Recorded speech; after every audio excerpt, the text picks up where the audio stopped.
Hey guys, Attorney Walter Knott. If you don't know me, that's super cool. Don't worry about it. I'm basically the most viewed disability attorney on YouTube when it comes to making disability tutorials. I want to walk you through what makes the best disability attorney. Okay, this is important because when it comes to you picking somebody out, you need to think about all these different options when picking the right one for you. It doesn't have to be me, it could be somebody else. Totally fine with that. Please remember with this video, like, subscribe, and the big one, leave 5-star reviews. If you can leave 5-star reviews, I always appreciate those. Number one. All right, when we think about basically the top 5 things for what makes the best disability attorney, I want you to think of this: their impact locally in the community. So what are they going to do across the spectrum, not just representing the homeless, the felons, the wealthy and confused, but also interacting with local groups to assist the process for those who are struggling with obtaining their disability benefits. One of the things I do, which doesn't always perfectly match up with this, is I work with a lot of the local homeless shelters. I work with a lot of the homeless facilities, the homeless help groups, the food providers, the chronically homeless for overnight sleeping facilities, etc. I work with a lot of them to go ahead and represent claimants so that essentially at the end of the day, I'm reaching out to those who need the most help. And I will tell you this, disability attorneys do not traditionally want homeless claimants. They don't, and here's why. They don't have a mailing address that's secure, that we can usually get stuff to and get stuff back from. They don't have a stable lifestyle, which means that there's usually some sort of, could be a drug habit, or it could be a smoking habit, or it could be a marijuana habit that's bad. A lot of people have, they use those products and it is what it is, like narcotics, whatever. But these guys, as particular individuals, usually have a higher level, a heightened level, if you will, of use and abuse. So it's harder to get things to them, get things back from them, etc. Another thing is that their claims are almost always worth significantly less. They're SSI claims, and they're only, it takes forever to get essentially enough months up to make it worth it to even work on the claim. We have basically created a system that's pretty automated when it comes to getting information from the claimants by using forms. So we cut out a lot of the cost of having to have somebody sit on the phone for 10 hours to get all the information from them. But if they are unable to fill out a form, if they're unable to go ahead and give information, I literally sit down with them every Wednesday at different homeless facilities and work with them. So does your attorney interact with the local community? And you might be thinking, what does this have to do with me? It's about experience. Does the attorney have good experience, consistent experience, working in that field? Or are they just somebody who's doing a couple of these claims on the side? Somebody who might just want to start a little bit here or there? Or are they somebody who constantly works these claims? B, their impact globally or in the state where they practice. So how do they connect with more than just their clients or prospective clients? How do they reach out across state lines to make sure that people are understanding the big changes that are coming to the system and what will happen next? So a lot of attorneys basically advertise that they're part of a group, but they don't actually do anything about it. They don't process or create, basically blog videos, or they put articles on their website and things like that. One thing I really need to improve on is putting articles on my website about all the things that I talk about. As you guys know, I do more videos about disability tutorials and law changes and things that are going on more than any other disability attorney in America. And I think that that's important because it shows that the person is consistently on top of what's going on. They've got their finger on the pulse. And the whole point of that is to structurally show that not only they are capable of handling something that they continuous work within, but they're aware of the overall arching program and how it's changing, what's going on. A lot of people always say to me, how do you know where this whole thing is going? How do you keep getting that right? It's because I'm looking at the entire picture of what's happening, not just from a political sense, but also what's happening with the commissioner this year, what's happening with this group, what's happening with the unions, what's happening with the bills that are currently sitting in the House and the Senate. I look at all of it because that dictates to me exactly what's going to happen. Okay? Number C, letter C or number 3. Their impact on Social Security system that they practice within. So this is a big one. And to be fair, the Social Security system via the Social Security Administration is known for being very internal with its habits, culture, and rule changes. Now, the SSA, they are opening up submissions to things that they would like to change. They're using their YouTube channel more, and they are putting on events to advise people in the community. How interactive is your attorney with the SSA? This is crucial for the attorney to be able to learn and make demands on the Social Security Administration, because if the disability attorney isn't able to see where the SSA is going, watching the SSA, knowing internally what's happening, what new programs are they putting in place, what new digital infrastructure, hardware systems are they utilizing? Is this office going from essentially an old school fax system to a new barcode-based scan system that's all digifax? Are they basically putting in new printers? Are they putting in new computers? Do they have a new system? Are they opening up a new field office? What's the regional office doing? Has the OIG, Office of Inspector General, releasing new information on things? What are the articles presented online by the SSA?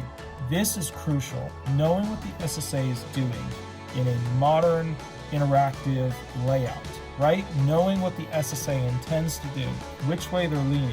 There's always hints. Very rarely is it like something just comes out of nowhere with the SSA nowadays.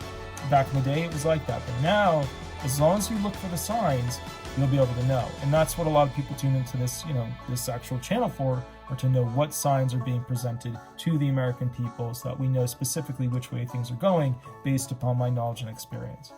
All right, so letter D, number 4, their ability to run a disability law firm effectively while innovating ways to not only automate things, but also create finer, more detailed, customized work product.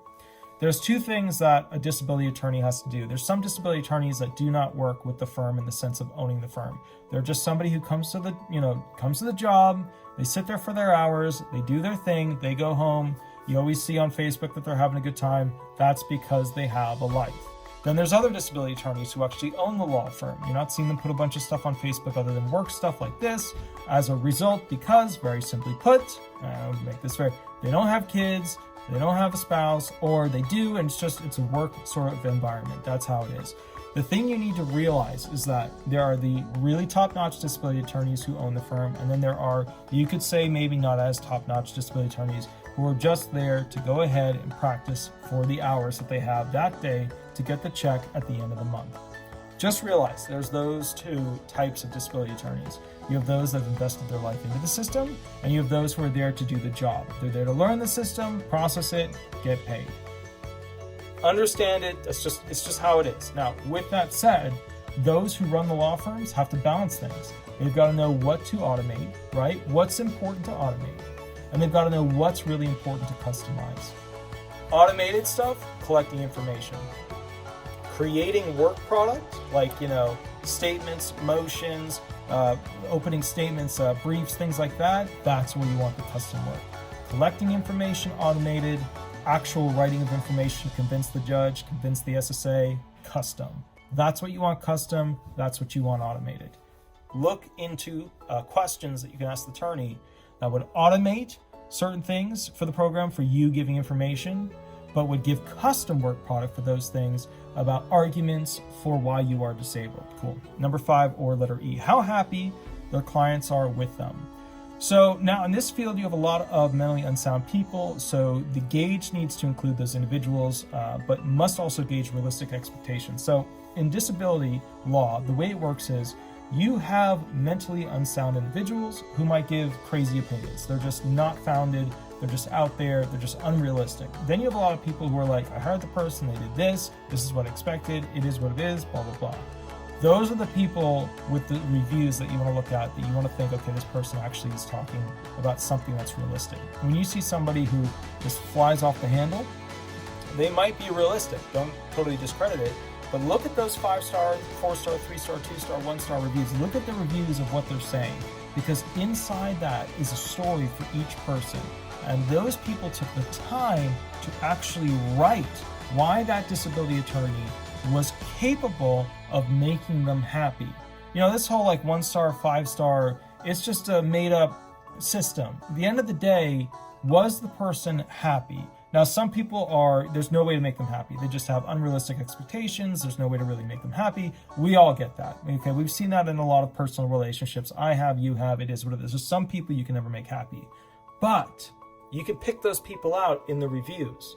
Look at the reviews and specifically see, what are they saying? Are they saying that they're filing of motions, that they were late on something, that every time they filed motions on time? Are they saying that, they were basically, doing a great job constantly keeping in contact with them, updating them? Are they saying they never heard from the attorney until 5 minutes before the hearing? Look at the stories, because each one of these stories is attached to a human being with a heartbeat that's relevant to whether or not you should pick that attorney. So those are the things I just want you to think about. Also remember, negative reviews can be removed by $900. They have companies that for $900 they can pull a negative review, like a 1-star, 2-star. I've never had to use one of those, but they're becoming more and more used, especially with the big box firms, and they get a lot of reviews, and you know what happens there. The big box firms, it's not like, this is not their field, this is not their main practice, this is like one of the little side gigs. Disability law is no longer a major field of funding for disability or attorneys in general. So when you see a mega big box firm doing it, they're not making it their main bread and butter, which is usually personal injury. I'll catch you guys a little bit later. Please remember to like, subscribe, leave 5-star reviews if this video helped you. If you have any questions, please remember, every Thursday night from 8 to 10 p.m. Eastern Standard, I go live. Catch up with me then, and we'll go from there. I know this isn't the usual setup that you're used to seeing me at. I know, I get it.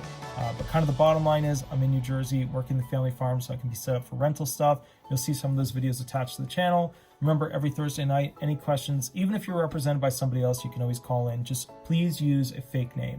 A Tina Turner, a John Smith, or whatever. Use a fake name. And if you're going to hit me with a question that your other attorney could not answer, please send me like a little mini email ahead of time so I can look up the email and read it when you get on the phone, and then we can kind of figure out what we need to know in order to answer it if I don't automatically know the answer right then and there. All right, I'll catch you a little bit later. Have a wonderful day, and thank you so much. Attorney Walter Knott. Bye-bye.